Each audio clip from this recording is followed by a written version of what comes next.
you have done this. I still am always in amazement about how well you've done in this, not only because of I think being a BHC within a health system can be difficult to find your identity and find your voice. And then also adding being a trainee on top of that. I think that can be a very difficult thing. Being a fellow and being a BHC, it just doesn't necessarily always bode well for finding your professional identity within an organization. But you've done this very well, and particularly within this conversation of ending institutional racism, looking and calling attention to things that we've kind of masked over.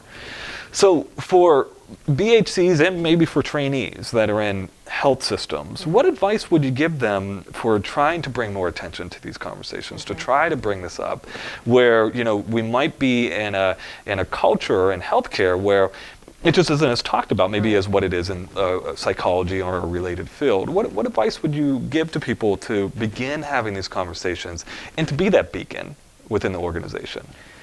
First advice I would get is find your people. Find 3 or 4 people that you can just speak honestly with, not filter yourself. Allow your emotions, frustrations, passions to come out with, because it's important, because this is terrifying, scary, and rewarding at the same time. Tackling a subject that potentially has received resistance and often tends to be reactive instead of proactive. And what I mean by that is, when we hear about tragedies in the news of people of color dying for unjust reasons, that's when everyone becomes mobilized. For sure. And so the way change is created is not in reaction to those tragedies, but it's in the in-betweens. And I think one of the things that I have seen in just in our family medicine residency is that there is a dedication to diversity and to tackling institutional racism, but I also think that because for so long it's been steeped in our history, that there is an easy tendency for it to become invisible again. And so continuing to be the one to bring up this conversation, knowing that it will be uncomfortable, knowing that you will get pushback, you need your people to talk to.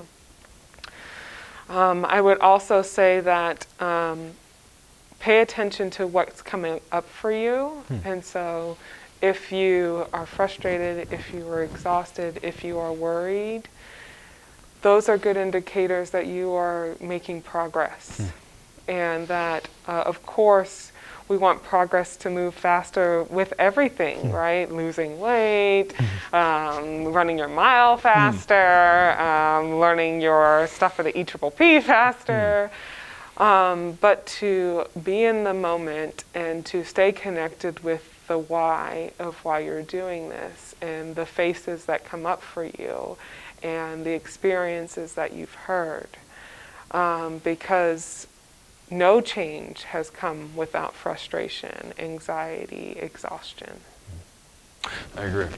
And I really like that idea of having your people, and I like the way that you framed it as well. Not just having your people and having like a support system and things like that, but people that you can be completely genuine with. And I think that's the thing that I've really appreciated about our conversations, that there's a sense of like, you know what, I'm gonna try to understand, this is what's coming up for me, let's talk through this, and if there's a tinge of lacking of trust, those conversations just die very quickly, right?